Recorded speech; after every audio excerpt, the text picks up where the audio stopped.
like Wayne's World. Even though Greg's not here. We have to do it, yeah. Even though Greg's not here for another week.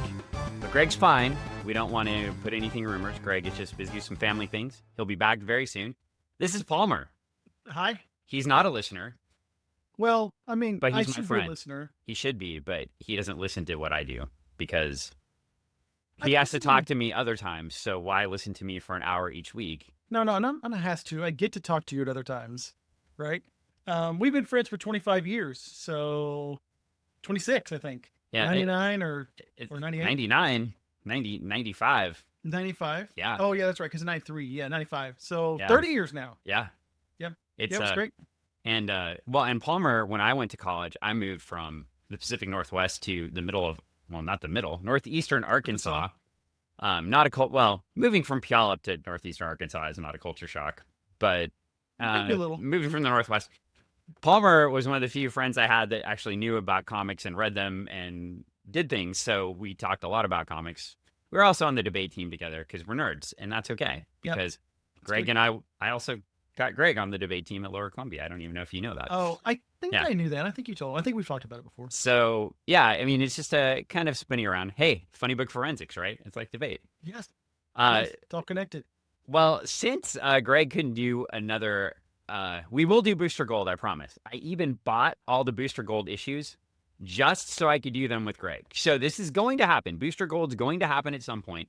But right now, I told Palmer, I said, I've got 1 week with you. Pick a story that you read at some point that's a one-issue story that wraps itself up in one issue. And so we battered around some ideas. There was talk of some Doctor Strange really scary issue. Yeah. Where we question the universe and life itself. I'm not sure that over the last couple of weeks that maybe that would have been the best choice for right now at the current political and social climate and attitudes and feelings. Yeah. So we picked something much more fun. We have Marvel Team Up featuring Spider-Man and Nightcrawler. Marvel Team Up number 89 if you want to read along. Yep. Published in 1980. Yeah. 80. Oh, no. Cover date 1980. Cover date 1980. Release date. Sorry. 1979. Oh, yeah. Well, see, I have a problem because I don't have the cover of my copy of the book that I ordered because I was a 10-year-old when I got that book. So, or actually, 1980 I would have been 9. I didn't take care of my comics. 1980, 1979. You weren't 9. I would have been like... I would have been 8. Oh, that came out before my birthday. I would have been, 4? 4? Yeah. Yeah. A little bit older than you are. But yeah, I just, when I bought comics, and I'm still... Dan and I have conversations all the time about the reason we read and buy comics, and I don't buy as many as I used to, but I read for stories. I love the stories, and I've never paid a whole lot of I didn't pay a whole lot of attention to inkers and artists and pencilers and writers until Dan started talking more about them. Though you have a good eye for what doesn't look right, though, and I think that's sometimes a fun thing too. Like if you've consumed comic books for any amount of time, you can look at art and say, I don't like that. Right. And I think that's okay. That's probably not going to be the case in this book for most of it. But what we have here is Marvel Team Up, and Palmer and I were talking about this too. I kind of dug into these books too. I got into Legion of Superheroes because of a spotlight story on Starboy, which meant I got introduced to all these characters. And then I was like, oh, this is crazy. Well, Legion of Superheroes, they naturally have like 1 billion characters. So it's easy to get into that. But one of the things DC did it with DC Comics Presents, where Superman would team up with somebody new every week. Yep. And Marvel did it with Marvel Team Up, where Spider-Man would team up with somebody. So your top 2 heroes, your top hero for each company. And of course, I think it was it 71 Spider-Man passed Superman in overall sales? I have no clue. It was in the early 70s. Yeah. And so now Marvel's doing this. And here we have a team up with an X-Men. Mm-hmm. And so we've got a team up with Nightcrawler, and the X-Men are hot. At the time, sure. At the time. Yeah, and now, but Yeah, well, I mean, they go in and out of favor, but we're a few years past Giant Size X-Men #1. The new lineup is well cemented, and of course, X-Men. If you know the history of it, it was a failed book. Right. It failed. Nobody liked Cyclops because he's a jerk, and the original lineup with Iceman and Beast, Marvel Girl, Angel, Marvel Girl. There's 5. Oh, who am I forgetting? Beast, Iceman, Cyclops, Well, Girl. Havoc shows up. Polaris comes in. Yeah, but there's an original 5 because they come back later. Well, in the X-Factor. wasn't Sean Cassidy in there? No, not for the original 5. Or not the original 5. But Sean Cassidy did come in. Banshee. Yeah. So. Yep. You've got, and when you're looking at it, when you're looking at the book, you know, they relaunched the book to great success. A lot of it was due to, obviously, Chris Claremont picking up. He didn't write Giant Size X-Men #1, but he wrote X-Men Forever. And your original artist there, Dave Cockrum. And we got Dave Cockrum design right here because that Nightcrawler design stayed there for a long time. That mankini he wore. Right. And you know, the story wise, it was based because he was in a circus and they wanted a flamboyant costume for him. But it's still, you know, the mankini design with the red running right down the right down the middle, and a lot of skin on the sides there on the cover. So it looks like a Rick Buckler and Joe Rubenstein cover here. And we've got, I don't know who that is shooting at them. I have no idea who that is. Oh, I've forgotten his name right now. It's like a one-off. It's not a one-off. He's been in like 3 or 4 stories, but I want to say Cross. What's his name? Well, we don't need to tell him. Well, let's find out. Let's okay, find out. out. We'll find out. Okay. It does say it's his first appearance. So there we go. Clearly they're going to be in a Marvel team up. Clearly they're going to be fighting a villain that's going to show up over and over and over again. I mean, that's what these are known for. Okay. Yeah, I mean, but I don't remember Cutthroat after this. I don't know. Maybe we'll talk about it. I don't think he shows up over and over again. Oh, you said his name. I don't think he shows up. He looks like a cross between the Green Arrow and Doctor Doom. Yes. In fact, I found a description of this book when I look at it online, trying to remind myself of the cover and all the things, because my cover's missing. And I found a story that said, "Oh, Doctor Doom destroys the circus," and I'm like, "That's not Doctor Doom. I read that book." What the heck? Well, if Doctor Doom had destroyed the circus, I don't know that would have been a bad thing for humanity. I mean, the circus. Actually, the guy who runs this circus, who was responsible for a lot of problems in Nightcrawler's life. Well, apparently he was, and you'll probably have to talk about that because I didn't remember that part. So, anyway, we get a shoot out over center ring. All right, we're ready. We're ready to dive in here. So we jump in and we get something because Marvel is going to be super fast here for us. And show us the book. Good news, we have a hard copy of the book right here. Of parts of it. Parts of it. It's like this page is missing. Oh. So this page is missing off of the first page is missing out of my book. Well, we don't actually get to read the first page here unless I go run and get my tablet because Marvel Unlimited is a horrible application. It's being really bad. I mean, it's just a horrible application. I have it too. But we get phone. Spider-Man and Nightcrawler. Oh, you got it on your phone. Perfect. Shootout over center ring. And it just gives us the team. So we've got Chris Claremont, Michael Natzer, who we found out also goes by another name. Michael Netzer. And Rick Buckler. So Natzer does the first 13 pages and has to be cleaned up by Rick Buckler. Maybe that's why he didn't do a lot of books because you have to finish books to keep jobs. Yeah. Especially, and we're into the Jim Shooter era. So you really had to finish books to keep jobs. Mm-hmm. Steve Gerber would tell you that on Howard the Duck. They got in a little fight over that. So Carl Gafford colors. I love Carl Gafford. So cool thing here. There's a whole bunch of Legion connections. Oh, cool. Yeah. Carl Gafford did a lot of coloring for Legion. That's cool. Nightcrawler was supposed to be in the Legion. So much crossover between Marvel and DC, and they acted for so long like they were these big separate companies. They didn't like each other, but so many artists went back and forth, and they took some ideas and kind of leaned them into the other company. Yeah. Well, I've said it on the podcast a bunch of times, so I won't get us off into a Legion. But originally, when Dave Cockrum created Nightcrawler and Storm and a bunch of the new heroes and new costume designs, he originally drew them as a concept design called The Outsiders for the Legion of Superheroes. It was supposed to be a spin-off book. He got a huge fight with DC Comics because he drew a giant tabloid comic and they wouldn't give him the centerfold page that he wanted of Bouncing Boy and I think it was Bouncing Boy and Dua Zamble's wedding. Oh. So he wanted the splash page that he drew.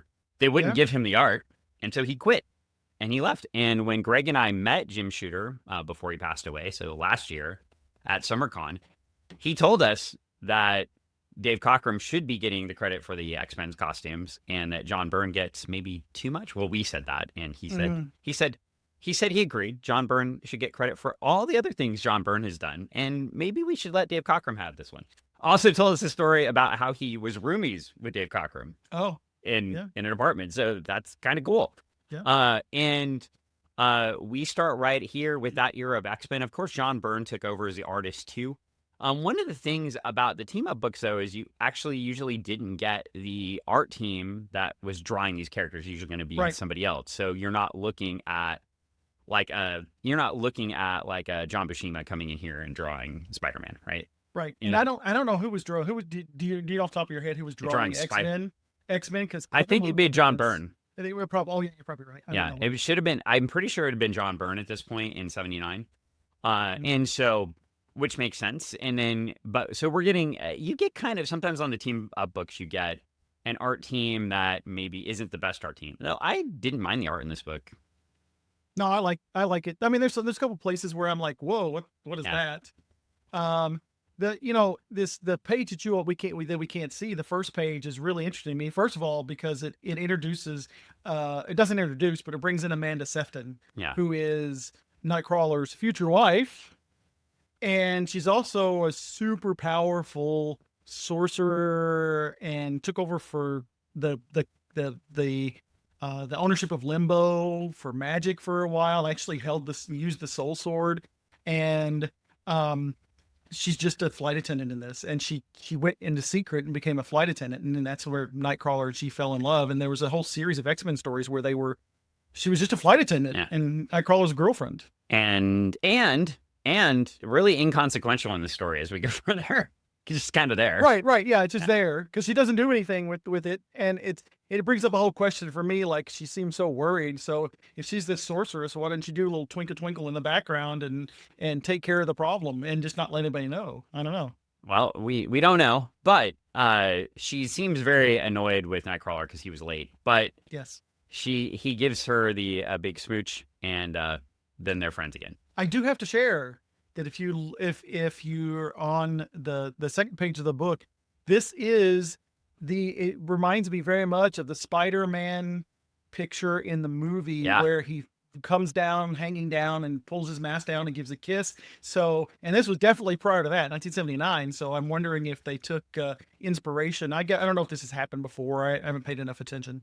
Oh, I'm sure that they read this book right here and then made the movie. Yeah. I mean, that's. Well, I was thinking, if I'm a movie writer and I see that image, then maybe when I'm writing the movie, go, oh, that's a great image, and don't remember where it came from, but then I put it in my movie. Yeah. I don't know. Well, it's a good thing we have your hardcover because, as usual, Disney and I'm getting sued. Disney and Marvel Comics are doing a bang up job letting us use the Marvel Unlimited service. Sure. Well, anyway, good news. We have the book right here, but we also have a page. So we flipped a page, and hey, did you know that this book has page numbers? Oh, well, I mean, I know because I'm looking at it right now. But... Well, Travis Webb would have told us that at the beginning of this book, they were using sort of the Marvel method of introducing the characters and telling you who they are and setting the place for the story and giving you everything you need to know about the book. Mm-hmm. And Travis should take note because books like Starlight don't have page numbers. And so it makes it really difficult for you to follow along and tell the listener what's going on. Oh, but when you have page numbers, it's really easy. Yes. Although the page number isn't on the Marvel Unlimited, so if you're reading it digitally, I don't know. We don't know the page numbers, right? Yeah. So just page numbers good in general. I'm personally a big fan of page numbers. Well, I kind of like page numbers too. Well, Nightcrawler freaks out because he sees a logo on a plane. Now it looks like the most generic logo possible. It's just an A on a tail of the airplane. Yep. And Nightcrawler notices this, and apparently we had recently got one of the, I hope you can understand the sarcasm that I speak the next words with, one of the best Chris Claremont storylines in the X-Men, Arcade and Murderworld. I looked at I looked at some Chris Claremont top 15 stories, and I don't remember Arcade and the X-Men Arcade and Murderworld It wasn't. But it wasn't on that list. Oh, shocking! It It is incredibly hard to believe that Arcade and Murderworld didn't make it. Yeah. I do believe it made it on the cartoon, didn't it? I I'm think wearing the there's shirt. a- I should know. Yeah, I think there's a time that they get captured. Well, they by definitely went to the Mojoverse. Oh yeah, definitely the Mojoverse, and changed the story. Of course, you get liberties when you translate the comic medium to movies and TV and animation. You definitely get to make your own stories when they're on there. And I have no problem with that. Sometimes I get like, wait a minute, that's not the story. It's a different universe. It's a different universe. Yes, All you have to sure. remember is it's a different universe, and you don't worry about it. So the comics are 616. Yeah. Except for, as we know, if you know about Doctor Strange, 616 doesn't exist. It's a recreation of Doctor. Never mind that. That's a story we didn't want to talk about. It's a one-time story. Well, we can talk one-time about story. anything we want to. So, anyway, we get into the book, and Nightcrawler, it gives us a flashback. So again, Marvel method, and he sees he sneaks onto the plane. And he sees a bunch of pinball machines, and he's having a flashback. It's not good times for Nightcrawler. He apparently did not have a good time on Murderworld. I mean, Murderworld sounds so friendly, though. I mean, it's a very subtle name. Mm-hmm. It sounds very friendly. It sounds like you'd have a great time there. It's games, right? Just to have fun, right? I think I read that story. Like Arcade puts them in balls, and they are bouncing around a pinball machine. And it's Now like, they did that on the Super Friends cartoon. Oh, they did? I don't remember Yeah. that one. I think That was on a challenge of Super Friends when they went Yeah, through the black hole, and they went through a black hole, and then they were in a giant pinball machine, but they did some other stuff too. And then they had to wait. It was like Aquaman. No, it wasn't Aquaman. It was Hawkman, Wonder Woman, and Black Vulcan, Yeah. Oh, yeah. Black Vulcan. otherwise known as Black Lightning, but they Yes. didn't use Black Lightning because they Yeah, didn't yeah. want to pay yeah.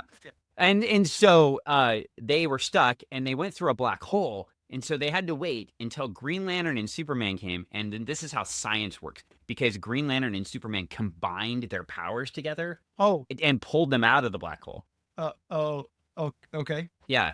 I didn't know anything could be pulled out of a black hole. Oh, well, that's apparently if Green Lantern and Superman combine their powers, you can go out of a black hole. It's physics. Okay.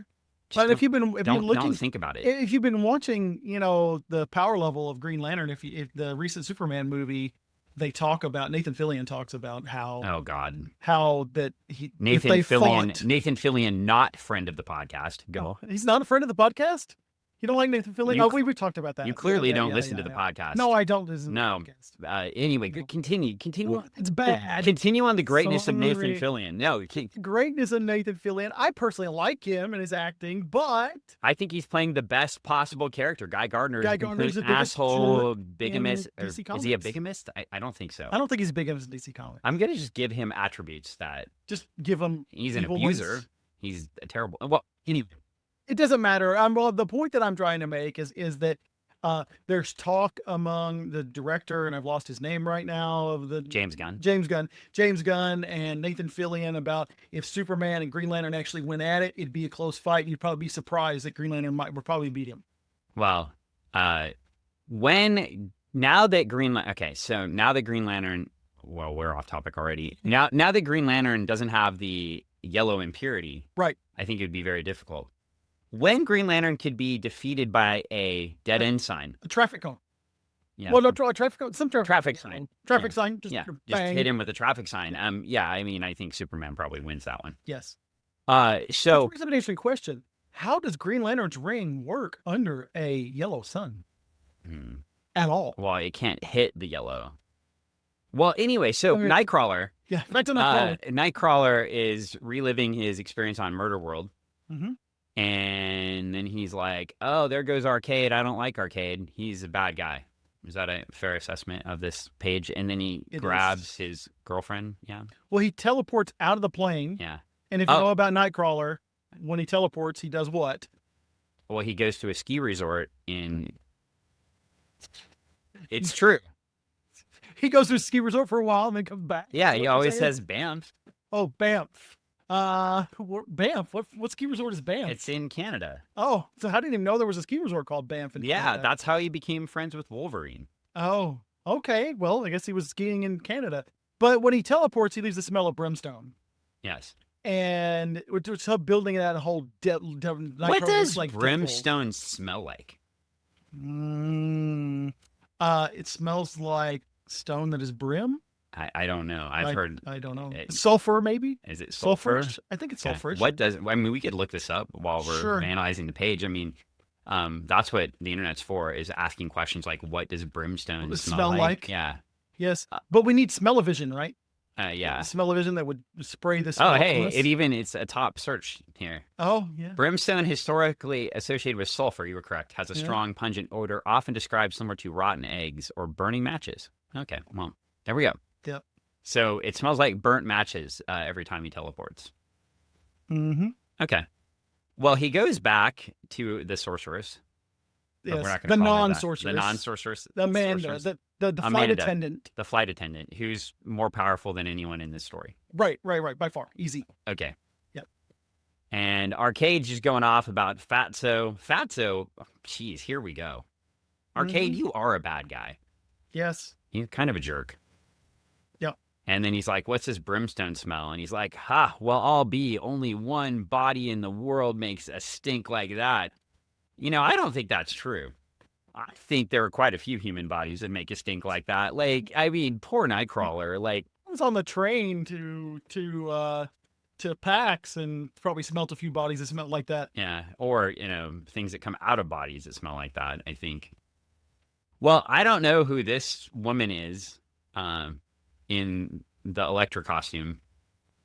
Well, kind of. She's got like an electric costume, but she's got She's got her like right- a half of Electra. her right arm is completely exposed, and her right leg is completely exposed. Oh, and we are missing some gems by looking at the screen because we had a Hubba Bubba ad in here. Gunfighter ads. Yes. An ad for ROM. Yes.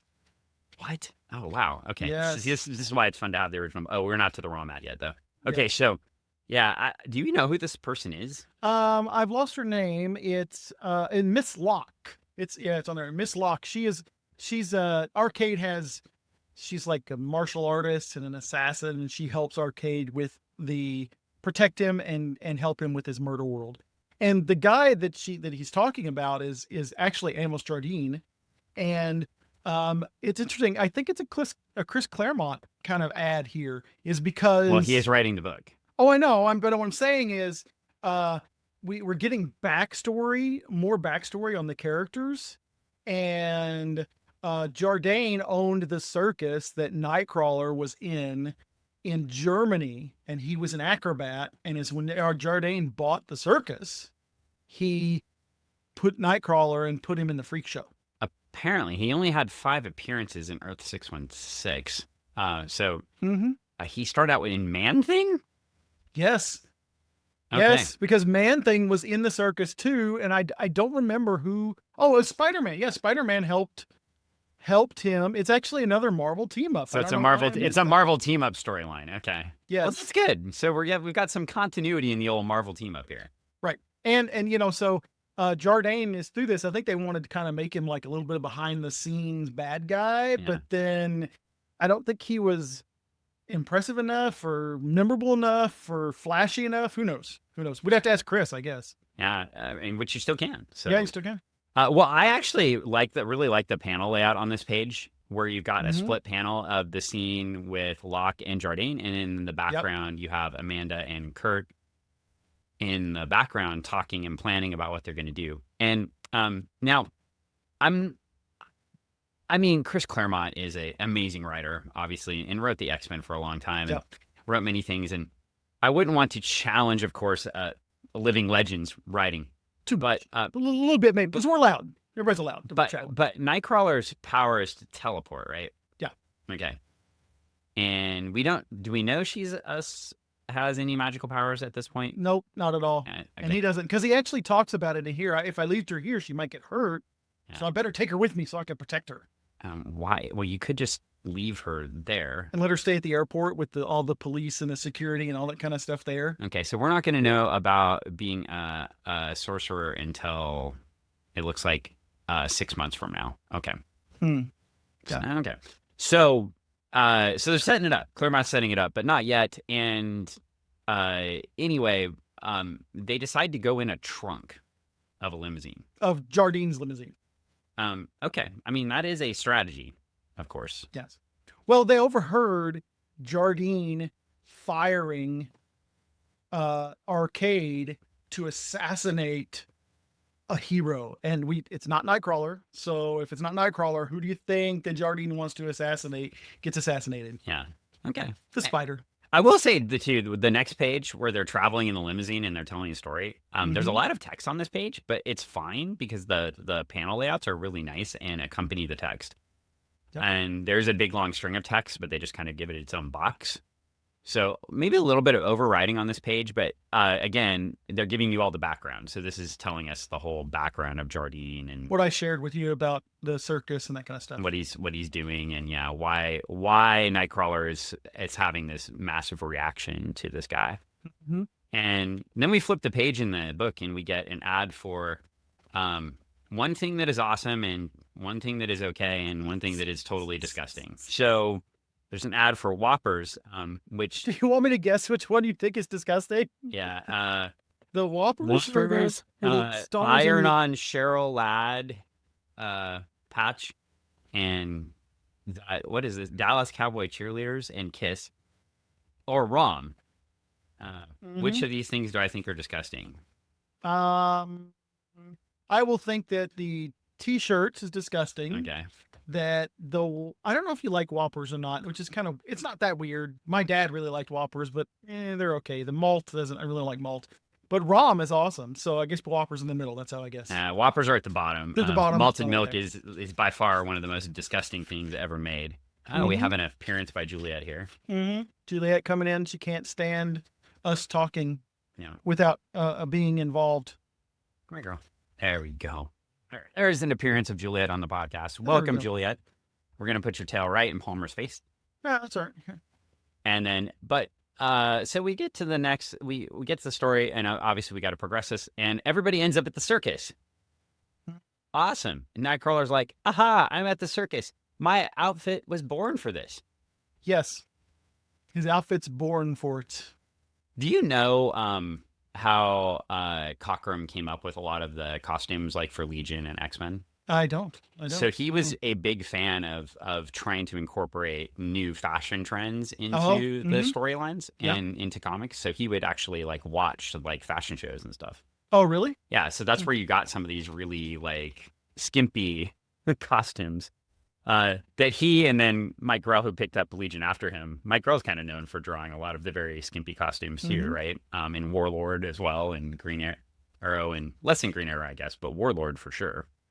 Yeah. A lot of the fantasy stuff. I do want to say, sorry, I do want to say that I think that that's a full body costume. It's like a cat suit. I don't think that blue is meant to be his skin. Not blue is his skin. That's for sure his skin. I don't know about that because he's got gloves on and it seems to be smooth. That's for sure. And he's furry.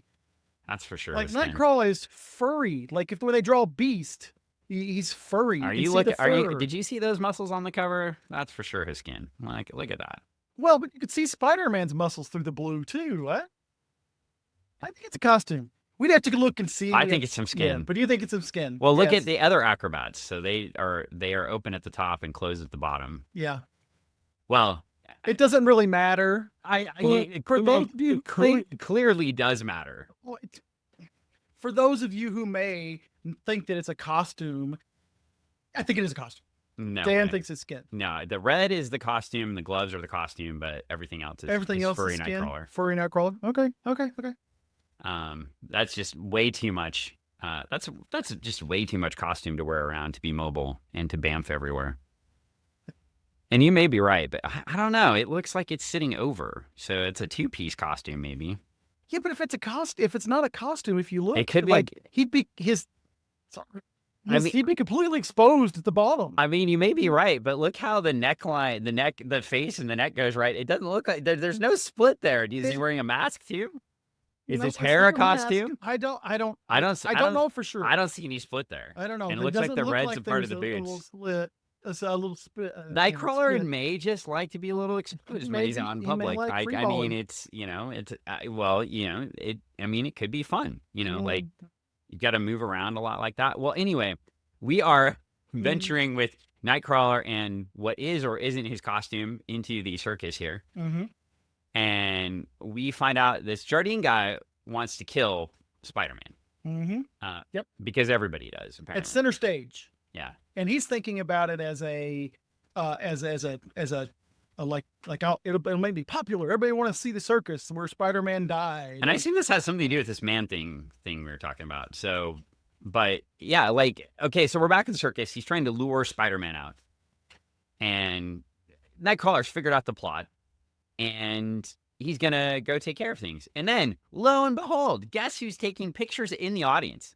Surprise. Oh, Peter Parker has made an appearance. By the way, Peter Parker in his own team-up book makes his first appearance on page 11. Page 11, yes. So we've... Well, and the only way you know it's Peter Parker is there's a P. Parker on the front of his camera. And I always wondered about, like, oh, we label everything. I should label this T-shirt Palmer's T-shirt, or label this microphone Dan's microphone. But I don't know. Different artists. And we flipped the page. We flipped the page in our book, and we get more ads because this is a comic book. Yes. And number one in my Hulk books that I was getting as a little kid, though didn't understand as a 5-year-old. Trust me, like But I remember these ads for the Merry Christmas, Mighty Marvel's big money saving offer. Yeah, the offers. In fact, I talked to my parents into subscribing to Marvel Team Up from one of those ads. Based off the holiday. Based on the holiday ad. Not this one, and a previous one. And they talked me into doing Marvel Team Up so I'd see lots of heroes, is what they did. And we can enter the Bubble Yum sweepstakes. So we've had Hubba Bubba and Bubble Yum. I mean, which are both still around. They're harder to find. What if you combine the two? I've probably done it. I chew gum a lot, but I don't know, what happens. I could definitely tell you that a rend in reality does not, and a black hole does not form and suck the planet in. It would be a sticky situation, though. Yes, it would be very sticky. So we've got this here. But it would definitely be sweet. It would be. Okay. So. Gum is sweet. Okay, never mind. Nope. Response 8. Nope. Response 9. So, Nightcrawler goes and tries to take a bullet for Spider-Man, thinking he could dodge it with his massively cool acrobatic skills because he's Nightcrawler and he has a tail. Yes. And he goes up and a gun pops out and shoots at him. And he's got some sort of magic rocket bullets. He's got all kinds of weird little bullets. And later they talk about him as darts. But rockets, darts, something, I don't know. There's rockets and darts, apparently. I don't know what it is. He has a gun that shoots a lot of different types of bullets. Yes. Interesting. I wonder who else does those kind of things. With arrows. With arrows. Yeah. Well, anyway, the explosion knocks Nightcrawler around, but Spidey comes to the rescue, jumps on Nightcrawler's back, which doesn't really seem like it would help. No. I think maybe he's trying to swing in and pull him out of the way, but yeah, because they both fall. Well, he's really doing it to keep his costume on, so the audience isn't shocked. Right. And his leg is strategically placed in front of that spot that we were talking about with the costume, not costume. Well, see? Maybe it is. Anyway, we get to the next page, and Amanda notes the crowd is loving the action of Spider-Man trying to save Nightcrawler. Spider-Man saves himself. Nightcrawler hooks himself with his tail. I imagine that hurt. The guy with the gun that now looks a lot like Oliver Queen. Oh, yeah, he does look like a little bit. It literally looks like Oliver Queen. It does. Like it is. It's like a green hood. A green hood. And he's looking. And a mustache. Like the beard, Ollie's beard that's nice and trimmed, perfect. But he has a gun that shoots a lot of different kind of bullets. Yes. And things. I have a question about that. If it's a gun and it's got a clip, how does he choose which does he just plan out so well that he shoots whatever bullet he wants? I don't know, but we missed something important. Yeah. We, in the middle of this, holy crap. Yes. We got ads for every Star Wars toy. Like, yes. It's awesome. I want that. Can you get me this? Can get you the Sandcrawler? Yeah. I don't think they sell that from this ad anymore. Oh, it says see your favorite toy store now. Do you have a favorite toy store? They're mostly closed. I know. I mean, online maybe, I guess. eBay. Well, I did get some. See, Oh yeah, hey, like we were talking about. There's Nathan Fillion. that is not Nathan Fillion. Guy Gardner. Guy Gardner. No, this is worse. Yeah. Anyway, yeah. I mean, it could happen. So you never know. But basically, another shot kind of knocks Spider-Man around.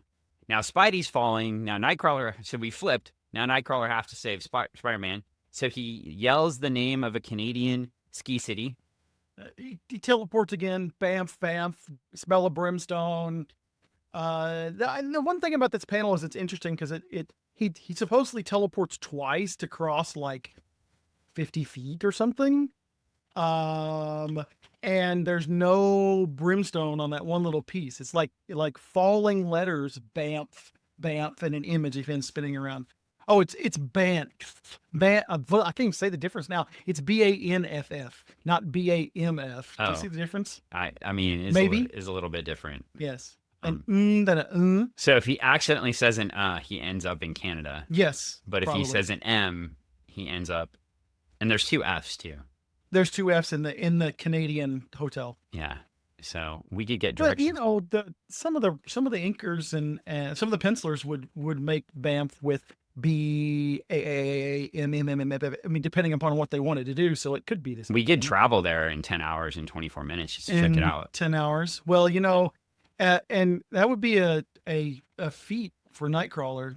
Just learning later about the limits of his power is he can't teleport but like 2 or 3 miles, and it's affected by the pole, like by magnetics and the earth and that kind of stuff. So like he can go farther. Doesn't he sort of have to visualize where he's going to? He does have to visualize, or he could end up inside of a mountain or something. Like he could teleport blind, but it seems like a bad idea. But he talks about when he teleports, it puts a strain on his body. And not in this comic, in different comics, it puts a strain on his body, so he can't teleport more than about 2 or 3 miles unless he's teleporting with the magnetic poles of the earth or something. I don't know. Actually, no. Actually, according to physics. Well, if we just had some file cabinets around us with some comic books in them, we could go to them. We could go to them like She-Hulk. I don't see them at all. I don't know. We could go to them like She-Hulk does when she's doing cases, and just pull them out and pull the case out. Yeah, yes. We could get the case law on the power, on how far he can teleport. Well, we get to page. We're on page 18 now, and everybody is copacetic. Spidey and Nightcrawler. Oh wait, no, they're not safe because the Oliver Queen. We don't have a name for this guy yet in the book. It did actually say it said his name. It said Cutthroat is an assassin. On one of the previous, like 4 pages back, when he shot first, right there, I think. So go back and who shot first? No, on the other side. Who shot first? Well, Han shot first in that, but here, oh yeah, Cutthroat. Yes. Perhaps for an average assassin with average equipment, but although Cutthroat, who we don't know who that person is, may not quite be in Arcade's league, but neither is he average. Well, he doesn't make mistakes. But well, he's not real great. No. Is he just slightly above average? Are we talking about like maybe he had like a 71 grade point and like a C, like just barely? Yeah, we could be a C. That's usually not average anymore, though. I think A is like average now these days. But anyway, yes, Nightcrawler, instead of bamfing in, bursts in through some equipment to go after Mr. Cutthroat.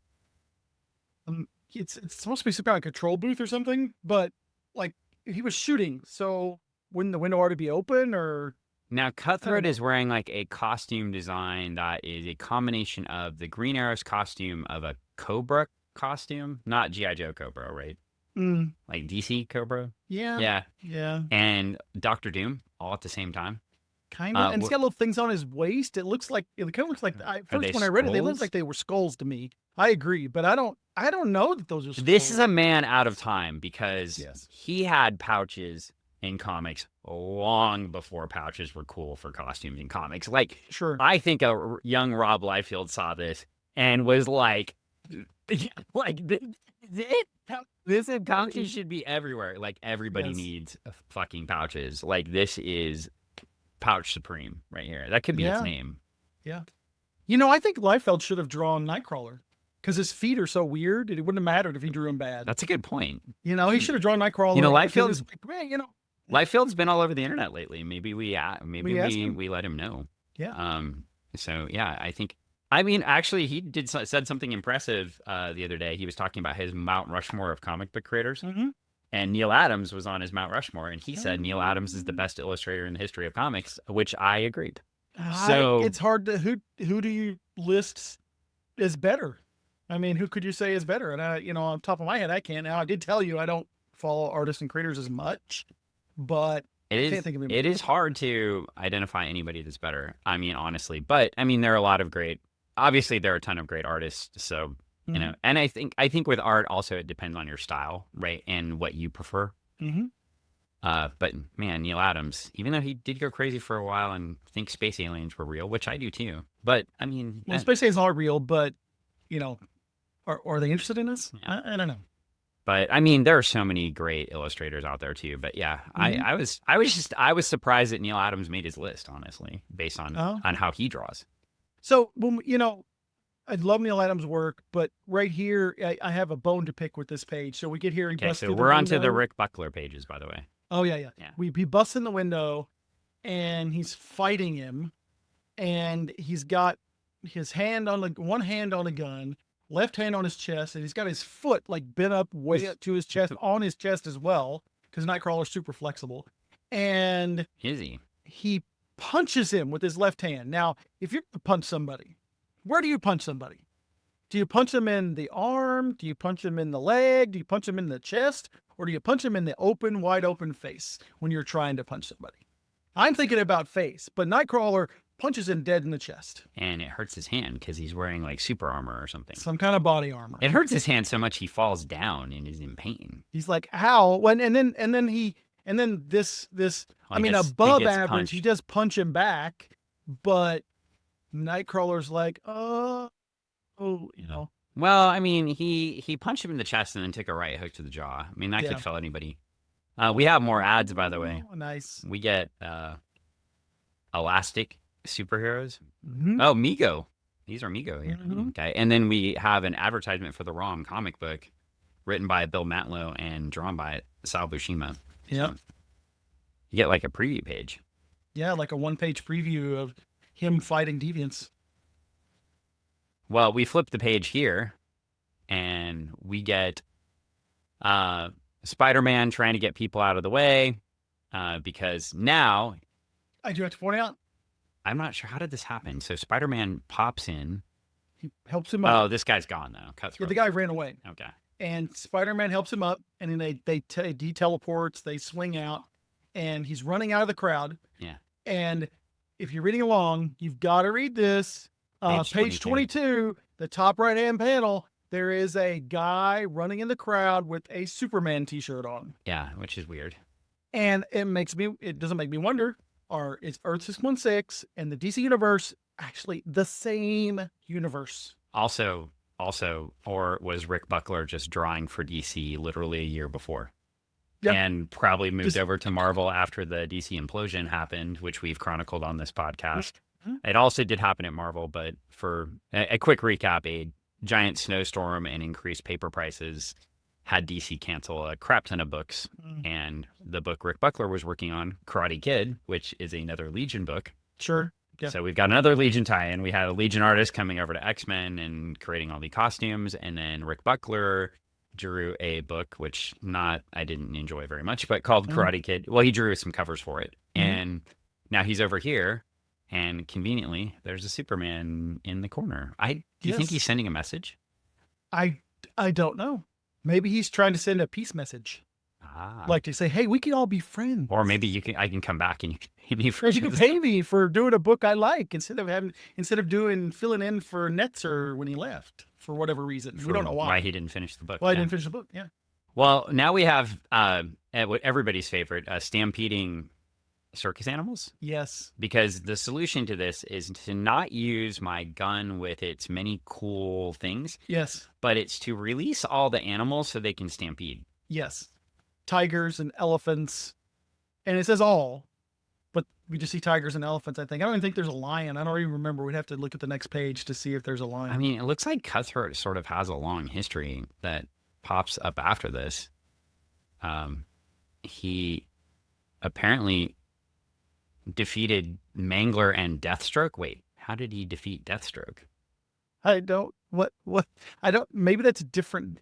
Or maybe they had to defeat Deathstroke to get rid of the character. Oh, we're going way into Cutthroat's future here. Yes. Oh, he trained with the Taskmaster. Well, of course, because yeah, gross. Am I not the only? Am I the only person that hates the Taskmaster? Like, well, it's just a weird thing. The Taskmaster's a weird thing. Like, I guess you get paid a lot of money to train, henchmen. Okay. I mean, I don't want to judge people that need Taskmasters or anything. Sure. I mean, no, that's their personal choice and everything. Sure. Like I mean, we don't get into people's personal habits. And I wonder if a Taskmaster talked Nightcrawler into wearing his mankini. That's possible. Maybe Amanda Septon is the Taskmaster, or is she the Keymaster? The Keymaster. That's the well, I would never get. So we get I would never get distracted. Stampede. Animal Stampede. You could sell the grit. You can get grit. And you can sell it. It's not selling grit. Yeah, Is it the costume? Oh yeah. No, it's always selling it. Yes. Selling the grit. I've never seen the grit ever, even all the time. Oh. And more Star Wars. Right. There's a lot of Star Wars. A sweepstakes too. It's almost like $5,000. It's almost like Marvel Comics had the license for Star Wars comics or something. Previously. They're advertising it. Yeah. Oh yeah. Well, we've got a big stampede going on, and Spider-Man's taking care of the stampede. Nightcrawler goes to take care of Cutthroat. Cutthroat looks like he's going to take out Nightcrawler one more time. Yep. And then, as he's about to finish him off, all of a sudden, with a swip, there we go, and a click, but the click doesn't go anywhere. Yep. Cutthroat's gun blows up in his face. Yep. And he survives. Yes. Well, because he's wearing armor. In his face. In his face. Well, he wasn't wearing face armor. You know what it was? Maybe there's a drop mask. When you have a mustache and beard of that authority and power. Yeah, of that authority and power. When you have an Oliver Queen style, Mike Grell inspired, just beautiful man like that. Right. You can't, Which is why Oliver Queen can stand toe-to-toe with literal gods and super beings and be like, oh, here's an arrow, bam, I knocked you out. As you know from Green Arrow comics, the only thing that can defeat Oliver Queen is his own chili. Oh, his own chili, yes. Yeah. So here we have, and a punch from Green Lantern in a river. I don't remember that one. But I do. Yeah. Because they were in a comic together for a long time. Oh, yeah. I like that one, too. That's good. I love Green Lantern. Green Lantern's one of my favorite heroes. So that was the old Neil Adams run. Oh, yeah. So anyway, Cutthroat's next idea, Cutthroat's out. He's done. Yep. And now Jardine is going to take Amanda. And take her and hold her hostage to now try to defeat, I don't know. He's not the best villain, Mr. Jardine. No, he tries to hold her hostage so he can escape. But when he opens the door, Cutthroat's in there all tied up. As Spider-Man special, wrapped up. He should have left a note on him. Yeah. But he didn't. And then Nightcrawler bamfs in. Again. Skis in. And teleports. And grabs the gun. And then Spidey hits him with a web ball and then a punch. Oh, and this is this panel here, if you're reading along, the punch is super weirdly drawn for me. Is because wait, before you continue on. Oh, go ahead. Yeah. Did you get your hostess fruit pie, and is that why you're upset about the punch here? Possibly because I didn't get my fruit pie. I couldn't let go of the punch. Oh, okay. So Spider-Man's got this weird punch. He's standing on his left leg with his right leg up and his right hand like this, and he's like this, and he's facing that way. And it's like, how are you punching somebody like this? It makes no sense to me. And he calls it a roundhouse, but that's obviously an uppercut. And what's that? Is that who's the guy who does the uppercut in Mortal Kombat? I don't remember. It doesn't matter. But Ryu Ken? I No, guess you're I don't talking know. about Street Fighter. Street Fighter, not Mortal Kombat. Street Fighter. I'm sorry. Rukin, yes. And he punches the man who can lift 10 tons, punches Jardine, knocks him back onto his car, and he's alive too. He's alive too. Yeah, they mention it. They note that. Well, they note that the punch didn't knock him out. Yep. Well, He's dead. oh, he was out before? There is a narco dart Oh, they got him. on him. They Yeah. got him. So That- apparently the punch of 10 tons of force did not stop the evil circus owner, but a dart with a stylized, But one of the arrows. a stylized A on it. It's got an A on it. Oh, so the arcade Really? storyline is going to continue It's for coming Spider-Man. back. But Nightcrawler says, I want to go have sex with Amanda, and leaves. Well, he just used those words. And He says TLC. and Spider-Man says, looks like I get to stuck up mopping up again. Da da da da da da. Yeah. Wow. Yeah. Okay. Well, it wasn't the worst story. No. I could see for an 8-year-old how this story would be awesome. Yes. I Yep. didn't hate the art. I thought most of the panel layouts were pretty cool. I feel like they did kind of go downhill with Rick Buckner's. Rick, rest in peace. I mean, you've done a lot of things, so Yes. maybe not the best effort here, but you also gave us a story by picking up the last few pages, which wouldn't have Yes. been drawn if you hadn't done it. Something so, else weird yeah. would happen. Who would have done it? I don't know. No one. No one. And, Maybe we wouldn't know that Amanda and Nightcrawler were going off to get some TLC. and some important things here. Hey, we have the letters page here. Yes. I was gonna go. What else was happening in Marvel Comics at this time? Do we know? Shogun Warriors number 12. Daredevil number 162. Requiem for a Pug. I don't know. Did he die? Where? Right here. No. I don't know. I don't know. Well, who knows? Avengers number 191. Here's your land here. The Hmm. Avengers on trial.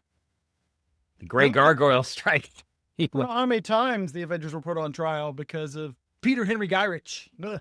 Star Wars number 31. Return to Tatooine. Oh, yeah. Hmm. How many times do we get to go back to Tatooine? Why is Tatooine? I mean, I get it, right? Anakin Skywalker was born on Tatooine, Darth Vader, all these kind of things. We keep going back to Tatooine. Tatooine. It's like this planet on the rim. It's like, why do we keep going back there? More importantly, though, what was happening in X-Men? Because that's it. It's a To mystery. see exactly where. What? I want to know we what this are. is. It says, X-Men 129. Professor X returns. How many times did Professor X return? return. Maybe that one. It says the description here says Professor X returns. A new mysterious mutant enters the fold, and there's a crisis in Chicago. Oh, there's a Hellfire Club. Oh, Sebastian Hellfire Shaw Club. Yep. Okay, it's Hellfire Club time.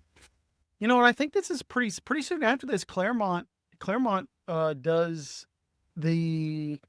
I want to say it's like around the same time where he actually depowers Storm.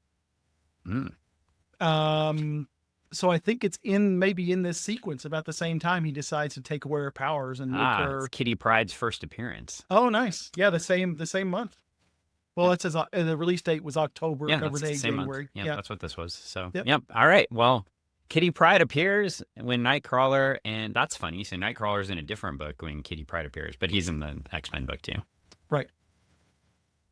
Can I just say, anytime I see this right here, James Logan Howlett. it just pisses me off. Yeah. Yeah. But anyway, that's But a whole podcast for another day. I do want to say, just on that scene, I actually read something somewhere where I think in comics, Logan or Wolverine says, "Hey, I'm not James Howlett."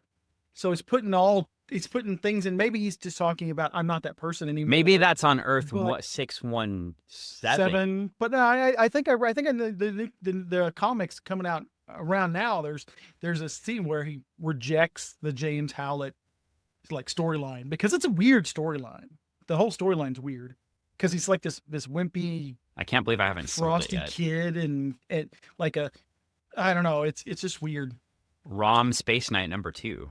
Yeah. The dire wraiths threaten to destroy the Starborn. Cyborg Knight. Yeah. Cyborg Knight. Well, Okay. there we go. Well, there's a lot of things going on, and Yes. we're about done, but we hope you had fun with this. I did. And we do have a couple of things to advertise. Oh, we do? Yeah. Okay. Well, one, if you want to see Greg and check on him and go see Ian, you could always visit the Retro Emporium in Kent, Washington. Oh, definitely. Yeah. Awesome. On Meeker Street. And Also, if you're not, even if you're not the Retro Emporium, like all the retro comic, that kind of stuff, he has been hosting recently some amazing people to come in there and play some music. And he probably shared with you, but it's been really cool. Like I haven't been to a lot of them because I've got 3 kids who, by the way, are all named after superheroes. yeah. My oldest is named after Wolverine, is Logan. My middle son is Nathan, who is Cable. And then I have Benjamin Bruce Banner, Ben Grimm, Bruce Wayne. We can go on and on and on. So there you go. And then, of course, Travis, we mentioned, has a couple of Kickstarter things out. So Oh, yeah. definitely the Alex Poon Cyborg continuation. So Mm. you should check that out. And of course, Travis from hosting this podcast with me the last few weeks. Yeah. And then also, we do have one more shout out, but I bet you have no idea where this is I have no idea where this is going. You have no idea? Well, maybe not. The important thing, if you need an employment lawyer Oh, and you need your lawyer to choke out the competition, yeah. you can check out Jiu-Jitsu Lawyer Paul. And Sure. You can just head over to 27th and Jackson/Bridgeport, and you can go over to Certified Martial Arts, and you can find Paul for either your martial arts needs with Jiu-Jitsu or your legal needs. Your legal needs. See, it works. And so we probably could have brought Paul in to see if that punch Oh, yeah. To would tell actually work. Yeah. would that punch work with the? Would it with the work? weird- But probably not. Probably not. Okay. Well, does Paul punch that much? I think he grapples, right? He Does he? can do some punching. But, grapplers don't get their head hit. So, yeah. Oh, yeah. Smart. All right. Well, on that note, we are done. But we will, Palmer won't. But I'll see you next time with somebody. Maybe it will be Palmer. Who knows? Somebody. But Yep. it will very likely be Greg, and it'll very likely be Booster Gold, or this could be the advertisement that never ends. But eventually, we're going to do Booster Gold number 1. Sure. So, we'll see you all soon. Bye.